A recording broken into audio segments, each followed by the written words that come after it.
Hey YouTubers, it's Charlie. So big news. There are like some secret wars, real civil wars going on inside Marvel right now. Basically what's happening is Kevin Feige is no longer working for the J. Jonah Jameson of Marvel Entertainment, and he is now moving into the Disney Avengers Tower with another boss. There's even some reports that Kevin Feige could potentially go to the Star Wars universe after Kathleen Kennedy leaves her job at Lucasfilm. Now, it sounds like with all the drama that's going on, Kevin Feige is staying put where he is through phase 4. I don't see Kathleen Kennedy quitting her job anytime soon. Like, they're just getting started with Star Wars. But Kevin Feige could end up doing the same thing with the Star Wars universe that he has done with the Marvel Cinematic Universe. Like, he's just like a master at organizing all these films together. So business stuff first. Like, what's going on? Like, what's all this drama that everyone's talking about? Maybe you guys have heard recently about Disney restructuring Marvel Entertainment just a little bit. The only thing that's changed is just who the people that make the movies report to. You may or may not have heard of some of these big executives, but when most people think about Marvel movies, they think about Kevin Feige. He's the president of the studio, but he has a boss, and his boss has a boss. If you've been around long enough, you may have remembered that Marvel almost went bankrupt. Marvel Comics almost went bankrupt back in the 90s.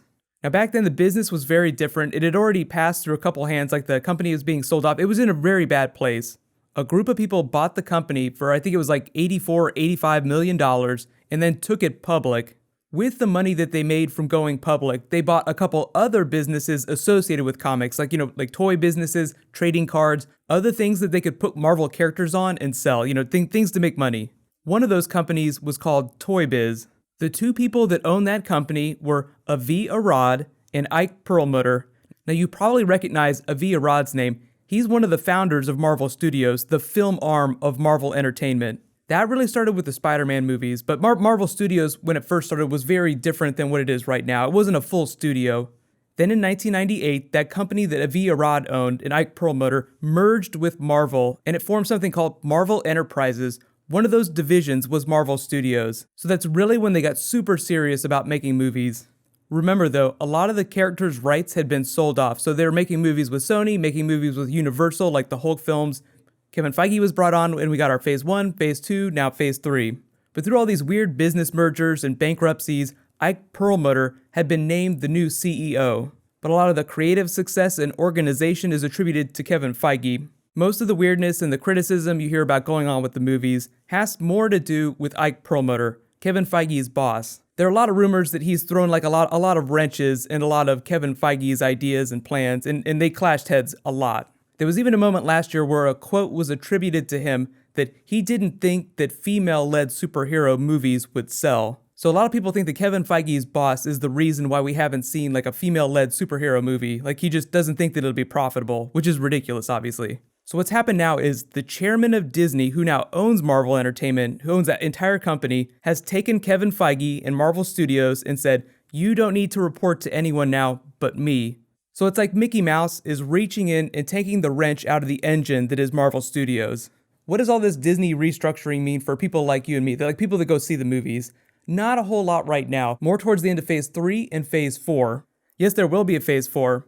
And a lot of that, I think, is because the actors will now come back because of the changes they made behind the scenes.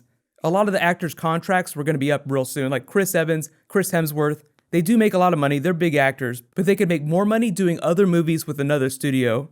There was actually a report that Kevin Feige's old boss was so cheap that he made Chris Evans pay for his gym membership, his own gym membership, when they were working on the first Avengers film. Typically what you see with big actors is they get a lot of writers on their contracts where it's like, we'll give you a trailer, we'll give you these basic amenities for the 6 months that you're working on this film. But because Marvel Studios was originally born out of this bankrupt Marvel Corporation, and Ike Perlmutter, who's a businessman who takes companies out of bankruptcy, was in charge of everything, he was just like, we're not spending money on anything. So it'd be like you renting an apartment and getting just like a paper box on the side of the street. Now that Feige and Marvel Studios has a little more freedom in terms of the decisions that it makes and the ways that it spends money, most people feel like the bigger actors will come back and re-sign new contracts.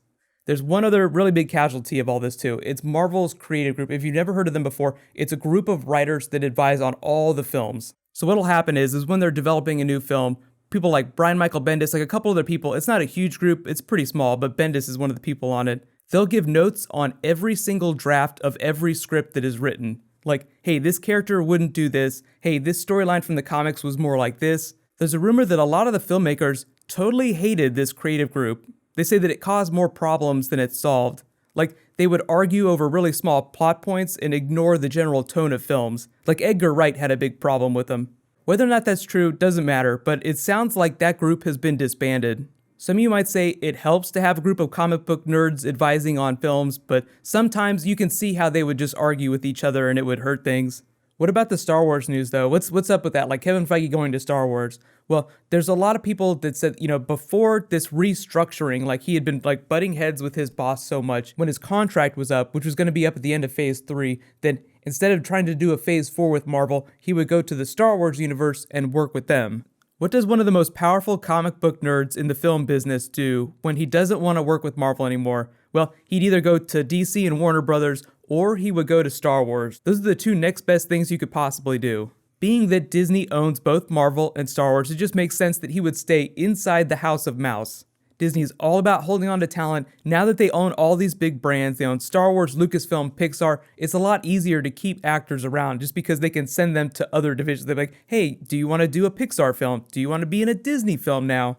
But one of the things that's probably not changing is Marvel's television group is probably staying the way it is right now. They still report to Kevin Feige's old boss. Whether that's bad or good remains to be seen, depending on how you feel about Marvel television.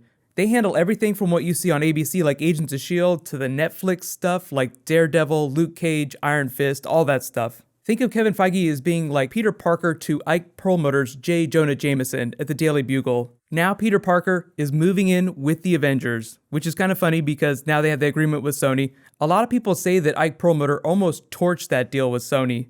And he almost cost them Robert Downey Jr. Like Robert Downey Jr. was ready to leave Marvel films, but I think that they were able to work out an agreement with Captain America Civil War and it all ended up being fine. But because of this executive meddling, which is now arguably over, like that era is over, it almost cost them some of their biggest actors. It's kind of like the owner of a basketball team meddling with the coach. Like you hire an amazing coach, they have a really winning season, but the owner who may not know anything about basketball keeps changing decisions. So no more of that. You guys can let me know though, if Kevin Feige were to ever leave Marvel Studios, like not make any more Marvel films, would you want to see him go to Star Wars and help that brand, like make that expanded universe? Or would you rather see him go to Warner Brothers and try to do the same thing with the DC movies that he did with the Marvel movies? But like I said, in like 5 to 10 years, he'll probably just go to the Star Wars universe. Disney will just have a lot more money than anyone else to offer him.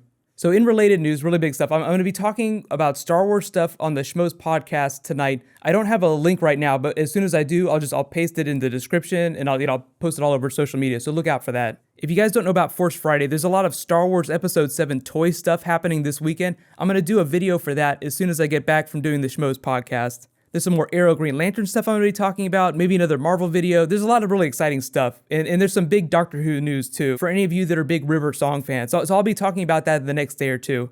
So while you guys wait for all that stuff to post, you can click here to learn about the teams in Captain America Civil War, and you can click here for my top 10 Spider-Man costumes from the comics. Thank you so much for watching, everybody. Let's high five. I'll see you guys tonight.